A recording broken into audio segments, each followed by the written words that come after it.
The first scream was ignored. The second scream made the neighbor turn up the TV. By the third day, the smell had started. She was just a shadow in the hallway. Most people in the building couldn't even remember her name. That quiet girl in 6B, the one who always wore headphones, never made eye contact, and kept her door bolted shut even when collecting her mail. Her name was Lena Marek, and to those around her, she was little more than background noise. But in the weeks before she died, Lena began to notice something strange. And by the time she tried to ask for help, it was already too late. Lena had moved into the apartment complex on East Harlow Street only 7 months before everything went wrong. It was a grim, worn-down building, the kind of place where paint peeled off the walls like skin, and the hallways always smelled faintly of damp carpet and rotting insulation. The landlord was the kind of man who only showed up for rent day. The maintenance guy lived in the basement and barely spoke. No one really knew anyone else. It was the perfect place to disappear. She kept to herself. A freelance illustrator by trade, Lena spent most of her time indoors, working late into the night on commissions, eyes glued to her iPad, music drowning out the silence. But that silence, it didn't last long. About 3 weeks before she vanished, Lena started documenting strange noises. It began subtly, soft tapping behind the wall near her bed. Sometimes in the kitchen. Always at night. At first she thought it was rats or faulty pipes. But the tapping became more rhythmic. Intentional. Like someone was counting. 3 taps. Pause. Then again. She mentioned it once to a friend online jokingly. Pretty sure the ghost behind my wall is learning Morse code. But her friend didn't laugh. Instead they asked, "Are you okay?" The truth was she wasn't. Lena had started waking up with scratches on her arms. Just light ones. Red, irritated. She chalked it up to stress. Bad dreams. But then things escalated. Items in her apartment began to shift. Not vanish, just move. A mug placed beside the sink would appear by the stove. Her keys once showed up in the fridge. And worst of all, she began hearing whispering. Not just at night. Not just behind the wall. But inside her apartment. She never told the neighbors. They already looked at her like she was strange. Apartment 6C across the hall was occupied by a man who played loud music at all hours. The girl in 6D smoked constantly and never looked up from her phone. The couple in 5A once passed her on the stairs but didn't return her greeting. She was alone in a building full of people. And she was starting to get scared. Then, Lena did something that no one expected. She started recording. It began as audio clips on her phone, time-stamped late at night. Whispering. Scratching. Once breathing. On February 2nd at 3:17 a.m., her audio log caught something else. 3 knocks on the wall and her voice saying, "Who's there?" Followed by silence. Then another knock. Her online friend urged her to call the police, but Lena didn't. She was too afraid they'd think she was crazy. Instead, she left a message with the landlord about the weird noises, and asked if maintenance had access to the units through crawl spaces or vents. The reply came 3 days later. It's an old building. Probably raccoons. But raccoons don't whisper. Lena's journal entries, found later on her desk, tell the story no one saw. She wrote about waking up to the feeling of being watched. About the shape she once saw in the bathroom mirror behind her. About the dream where someone opened her closet door and crawled out, but when she woke up, the closet door was open. She began stacking furniture in front of the bedroom door at night. She stopped sleeping. One entry simply read, "Something is living inside the walls." And then came the scream. It started on a Tuesday night, February 13th, around 11:42 p.m. A resident on the 3rd floor later told police they heard a woman scream, not like in a horror movie but a real scream. Raw. Animal. Terrified. They assumed it was someone watching TV too loud. Another resident, 2 doors down from Lena's apartment, told detectives they heard something too, a bang against the wall like furniture being thrown. But they didn't do anything. "I just turned up the volume," he said. Didn't want to get involved. No one knocked. No one checked. No one called. By the next morning the screams continued, now hoarse, lower, panicked. One resident claimed she thought it was a couple arguing. Another swore he heard someone crying inside the vents. But still, no one helped. And Lena? She kept screaming. For 3 straight nights she begged. She shouted. She sobbed. And no one came. Every time someone walked past her door, she screamed louder. But the soundproofing in the building was good enough. Or maybe the apathy was just stronger. She screamed. They ignored her. By the time the smell started seeping into the hallway, it was already too late. The screaming didn't stop. It came in waves, high, pleading, violent. At first, the neighbors dismissed it as a heated argument, something private that didn't concern them. The kind of thing that happened often enough in these kinds of buildings and just as often faded away by morning. But Lena's voice didn't fade. On the first night, her screams were filled with resistance. Rage. They tore through the paper-thin walls like claws, full of words that were barely intelligible but unmistakably desperate. Get off me. Stop. Please. It didn't sound like a couple fighting, it sounded like someone being hunted. But still nobody came. A man in apartment 5B was the first to register that something was wrong. Around midnight he pressed his ear to the wall trying to locate the sound. When he realized it was coming from directly below, from 6B, he considered calling the cops. But he didn't. He thought about the paperwork, the questions, the unwanted attention. He'd had a few drinks. He turned his TV back on and pushed a pillow against the wall to drown out the noise. By morning the screaming had changed. It wasn't angry anymore. It was tired. Worn down. Guttural. The kind of sound a person makes when they're past panic and deep into hopelessness. By that point, people in the building had started whispering. Not about the girl in 6B because no one really remembered her name, but about that noise. Someone even went down to the front office and left a note for the landlord. Possible domestic dispute in 6B. Loud noises. Disturbing. The landlord didn't show up.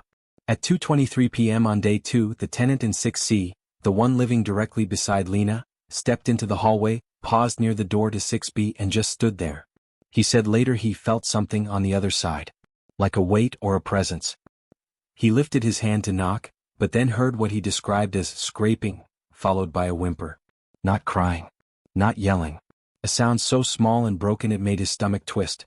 And instead of knocking he walked away. It wasn't his business, he said. It wasn't his problem.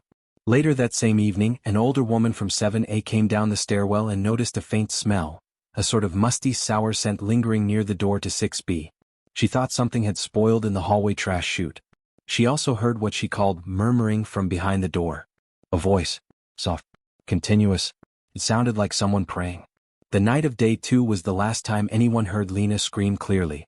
Just before 4 a.m., someone above her apartment was startled awake by a bang so loud it shook their window.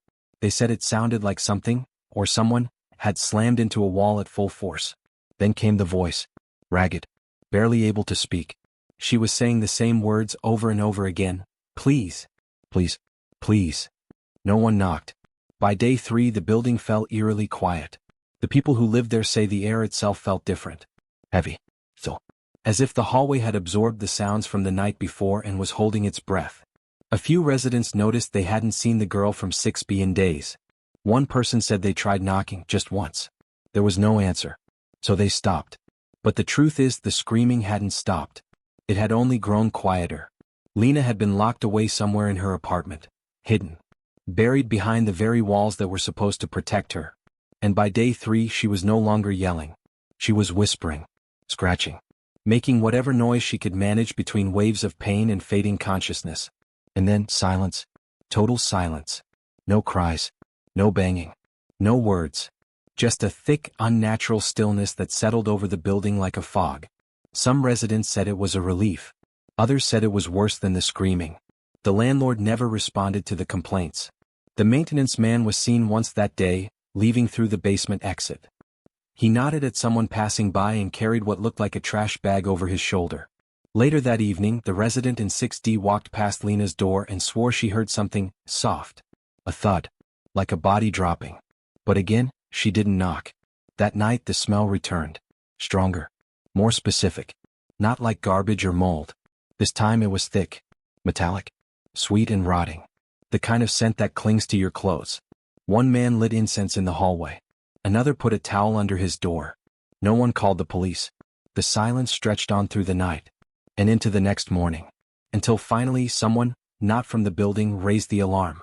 A friend from out of state who hadn't heard from Lena in days.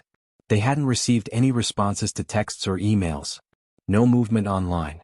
And then they remembered a voice memo Lena had sent a few nights before. It was short. Distorted. But unmistakable. He's in the walls. If anything happens to me, don't let them ignore it.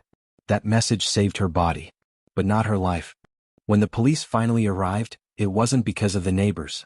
It wasn't the smell, the silence, or the screams that brought them to 6B. It was a missing persons report, filed by a concerned friend from another state who hadn't heard from Lena in nearly 5 days. She didn't live there. She'd never seen the building. But somehow she was the only one who truly heard Lena's last message. The officers knocked once. No answer. They knocked again, louder. Still nothing. Then came the smell, sharp, pungent, undeniable. It was no longer just a strange odor. It was the stench of rot. One officer called it in. The landlord, when reached by phone, gave verbal permission to enter the unit. The maintenance man couldn't be reached. The apartment door was locked from the inside. When they forced it open, what they found was stillness. Not chaos. No signs of a struggle in the front room. No broken furniture. No blood on the floors. The lights were off. Curtains drawn. The temperature inside was colder than expected. Almost refrigerated. A thin layer of dust had settled on everything, which was strange because Lena had only been gone for a few days. The kitchen looked untouched. A half-eaten sandwich sat on the counter, molding. In the bedroom, her bed was perfectly made. No signs of a fight, no torn sheets or scattered belongings. Her phone was still on the charger. Her tablet locked. It looked as if she had just stepped out for groceries. But the smell grew stronger as they moved through the apartment. It wasn't coming from the bathroom or the kitchen. It was coming from the wall. At first, they thought it might be something dead in the ventilation system. Maybe a rat or something larger. But when one of the officers pressed his hand against the far wall of the bedroom, he noticed something odd. The drywall was colder than the surrounding surfaces. Sound didn't bounce off it the same way. It felt hollow. He knocked. What? And from inside, something shifted. A scraping sound. A soft thump. Tools were called in. They began to remove the drywall, piece by piece, and what they uncovered made the officers recoil. Behind the wall was a false cavity, carved with surgical precision. It wasn't part of the original building structure. It had been added, or rather modified, carefully and deliberately. A hidden chamber, no larger than a coffin, soundproofed with foam padding and layers of insulation. And inside was Lena. She was curled into herself as though she'd died mid-scream. Her fingernails were torn. Her jaw dislocated. Her wrists bound with wire, deep bruises blooming across her skin. There was blood dried on her face, her arms, her legs. But the most horrifying detail wasn't the state of her body, it was the look on her face. Her eyes wide open. Mouth frozen in a final, silent plea. Her last moments had been full of terror and no one had come. The coroner's report later confirmed what the officers already feared. Lena hadn't died quickly. She'd been alive in that wall for at least 48 hours. She'd screamed until her voice broke. She'd scratched until her fingers bled. She'd listened to the footsteps of people walking past her door, and no one stopped. The investigation turned next to how such a thing could even happen. Who had access? Who could enter, create a hidden space, soundproof it, trap her inside without signs of forced entry? The answer was in the basement. After searching the building, police discovered that the maintenance man, Randall Keene, hadn't been seen in days. His workroom in the sublevel, previously overlooked, was sealed from the outside with a heavy lock. When they broke it open, they were greeted by something that should only exist in nightmares. The walls were lined with VHS tapes. Dozens of them. Each one labeled with a name or in some cases, just an apartment number. 6B, 4D, 7A. There were maps of the building showing every vent, every crawlspace, every hollow pocket in the walls. He knew the structure better than the landlord did. And in the far corner of the room, a single monitor connected to a tiny hidden camera feed. The screen was still running. The footage? The inside of Lena's apartment. He had been watching her for months.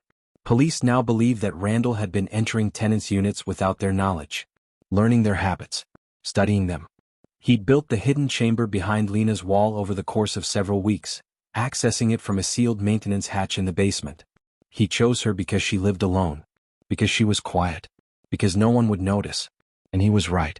By the time the story made the news, the building had been evacuated. The media called it a tragedy. A failure of community. How could no one help her? They asked. But the answer was simple. No one wanted to get involved. No one wanted to knock. No one wanted to believe that something so monstrous could happen so close. Lena died screaming, while people walked past her door. She screamed for 3 days. And no one helped.